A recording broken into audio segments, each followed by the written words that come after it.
在这个数码照片泛滥的时代，你有多久没有把照片拿在手里面看过了？今天想和大家聊聊我最近体验的一台佳能的 CP1500照片打印机。市面上的家用打印机主要分为喷墨跟热升华两种。不同于喷墨打印机的点阵模拟 ，CP1500采用的是热升华技术。那今天这期视频我就从画质、打印流程、避坑指南、成本分析这几个维度带大家看一下它到底值不值得购买。在视频的开头先解决大家一个参数焦虑，那这台机器实际的分辨率是300×300的 DPI， 这个数字听起来不高，但其实以6寸相纸为例，只需要216万像素就能喂饱它。也就是说，不需要什么昂贵的一个微单，你使用前几年的手机拍的照片，打印的精度都绰绰有余。那用它打印的时候，你会发现特别有意思的一点是，这个相纸会在机器里面吞吐4次，这就是热升华的一个特征。第一遍是黄色染料压入，第二遍是叠加洋红色，第三遍是叠加青色，第4遍也是最关键的一步，它会覆盖一层特殊的透明树脂保护膜。那佳能官方宣称这层膜防水、防氧化，理论上是能保存100年。细心的朋友应该会发现，因为相纸需要来回吞吐，所以打印时机器背面一定要留出足够的空间，千万不要遮挡，否则照片就会废了。接下来说说实际体验中的几个坑跟技巧。那首先是画幅的一个裁切 ，CP1500的相纸更适合相机拍摄的3:2比例，但最终出来的照片两边都会有一定的裁切。如果你用手机拍摄的4:3比例，默认打印会被裁掉一部分画面。虽然可以通过 APP 里面点击充满画面获得更好的打印覆盖，但是两边会留下比较宽的白边。打印前大家自己一定要多注意一下，在对画面进行编辑的时候也需要注意，不然就像我这样翻车了。打印效果可以选择高光、亚高光、断面这3种，那后2种会看起来更高级一些，不过我个人会更喜欢高光的一个效果。这个图像优化可开可不开，那从我个人的一个观察来看，不开颜色可能反而更准一些。打开有时候会画蛇添足，给画面增加不少的对比度跟饱和度，那虽然看着更讨喜，这个各位自己选择吧。APP 里面可以自由选择拼图，还可以叠加一个胶片的边框背景，那打印出来就是这种效果。那也可以通过第三方软件先把照片拼好，再进行一个打印。佳能这款相纸选择是比较丰富的，你可以选择6寸、5寸以及3寸的一个卡片相纸。除了这个标准的6寸，佳能这台机器最好玩的就是这个3寸的小卡片相纸，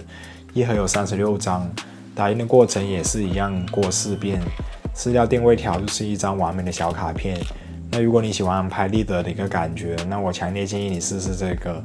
那它的分辨率跟色准绝对是碾压拍立得的。而且可以轻松的塞入你的手机壳里面，做手账也非常合适。其实很多人纠结是选喷墨还是热升华，那我特意找来了富士官方的4色喷墨打印服务做了一个对比。那哪怕是 CP1500只有300的一个 DPI， 但是在细节的表现上，无论是人像还是风光，跟喷墨打印几乎没有肉眼可见的区别。在色准方面，甚至还有小惊喜。和我这台校色过的显示器对比，佳能的色彩更接近原图，而富士这张就有点稍微偏红。那当然这也受光线跟设备的影响，大家可以看一下视频里面的对比，自己感受一下。在耗材方面，佳能的相纸综合性价比会更高，可以看一下我这里整理的表格。富士的相纸普遍都要更贵一些。佳能跟小米以及富士官方最便宜的喷墨冲印价格差不多，所以如果各位不经常打印，不太注重隐私的问题的话，其实可以选择网上打印。毕竟购买一台打印机的成本已经可以打印很多照片了，而且有些店铺还可以做到几毛钱一张。选择喷墨打印的建议还是进行一个塑封保存，喷墨打印的时间长了会褪色。我这几张为了视频的一个效果，所以没有选择塑封。在外观部分 ，CP1500共有黑、白、粉3种配色。那正面有一块3.5英寸的 LCD 屏幕，不过不能触屏，只能通过下方的按键进行一个操作。打开舱盖左侧有个 SD 的卡槽，可以通过插卡进行快速的一个打印。比如说在景区拍游客照，或者说漫展现场仿图的摄影师应该会比较喜欢。左侧的 C 口可以连接电脑进行打印，不过无法通过该口进行供电。右侧是安装色带，后侧可以单独安装电池进行供电，不不过这个电池是需要额外购买，并没有随机标配。佳能这款能做得这么薄，主要原因还是把电池跟电源独立出来，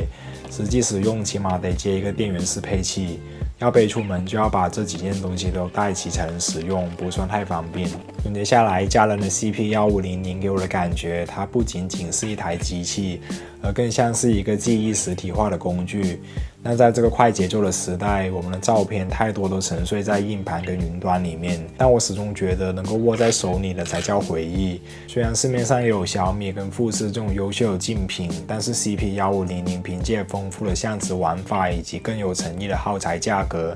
确实是目前性价比最高的一个选择之一。如果你也想把那些转瞬即逝的数码照片变成能够触摸、能够保存100年的实体，那这台机器应该值得你把它带回家。这是本期视频的全部内容，如果你觉得不错的话，可以给我点个赞。那我们下期再见，拜拜。